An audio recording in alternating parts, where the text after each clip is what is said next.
네, 오늘은 시편 68편으로 말씀을 전합니다.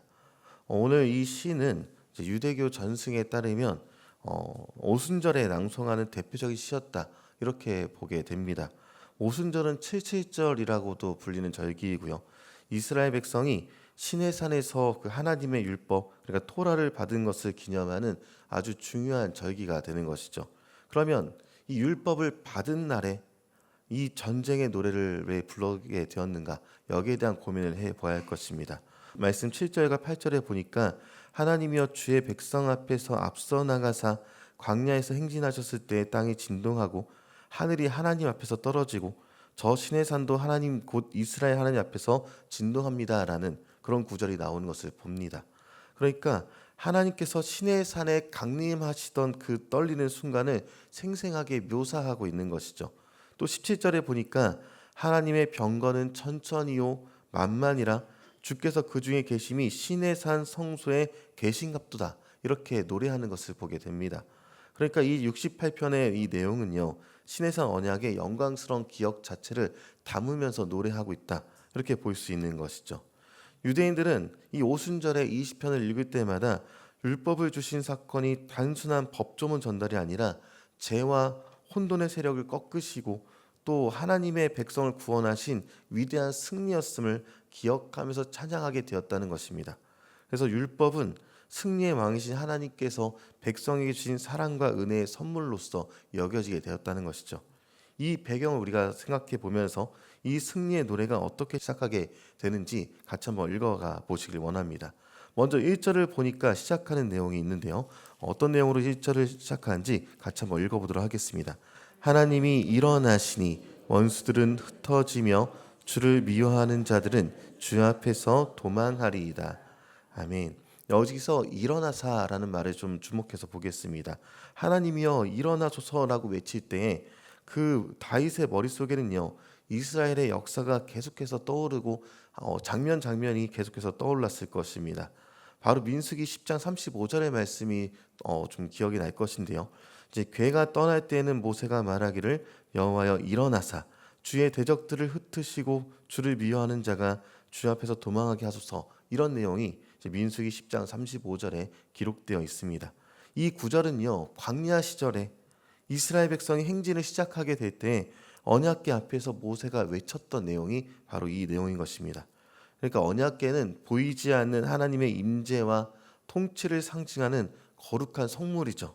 그러니까 언약궤가 움직이기 시작하면 그것은 하나님께서 친히 하나님의 백성을 위해서 길을 여시고 앞서 싸우시기 위해서 일어났음을 의미하는 그런 모습인 것입니다.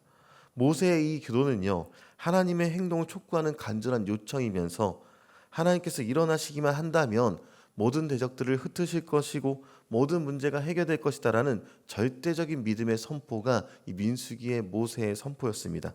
그리고 그 선포를 오늘 다윗은 이 시에서 그대로 가지고 와서 자신의 기도로 삼고 있었다라는 것이죠. 마치 언약궤를 예루살렘으로 옮겨오면서 그 감격 속에서 혹은 수많은 전쟁의 위기 속에서 광야의 이스라엘을 인도하셨던 그 하나님께서 지금 우리 가운데 다시 한번 일어나셔서 하나님의 능력을 보여주시기를 간구하는 그런 내용인 것입니다. 이 일어나사라는 한 단어 속에는요 하나님의 임재에 대한 갈망이 있고요 하나님의 능력에 대한 확신이 있었고요 그리고 승리에 대한 기대가 여기에 모두 담겨 있었다라는 것이죠. 이 승리의 노래는 오늘 우리에게 어떻게 다가올까? 신약 성경은요 시편 68편이 누구를 통해 어떻게 성취되었는지를 분명하게 증언해주고 있습니다. 사도 바울은 에베소서 4장 8절에서 이 말씀을 그대로 인용하면서 선포하는 내용이 있는데 제가 잠시 읽어드리겠습니다. 그러므로 이르기를 그가 위로 올라가실 때에 사로잡혔던 자들을 사로잡으시고 사람들에게 선물을 주셨다 하였도다 이렇게 기록하고 있다는 것이죠. 다윗은요 주께서 높은 곳으로 오르시면서 사로잡은 자들을 취하시고 선물들을 사람들에게서 받으시니 이렇게 노래했었습니다. 그리고 바울은요 이 구절의 주어가 예수 그리스도다라고 해석하고 있다는 것이죠. 예수님께서 십자가에서 죽으시고 또 부활하신 후에 하늘 보좌로 올라가신 것이 바로 시편 68편의 예언이 성취된 것이다라고 분명하게 선언하는 것입니다. 이 시편 68편의 일어나심은요 예수님 안에서 더 확실하게 볼 수 있는데요. 인류의 가장 강력한 원수인 죄와 사망의 권세 아래서 모든 인간이 힘들어하고 신음하고 있을 때 하나님께서는 침묵을 깨고 일어나셨습니다. 바로 아들 예수 그리스도를 죽음에서 일으키셔서 부활하심으로 일어나셨다는 것이죠. 예수님의 부활은요, 인류 역사상 가장 위대한 하나님의 일어나심입니다. 그분이 무덤 문을 박차고 일어나셨을 때 사망의 권세는 흩어졌고요.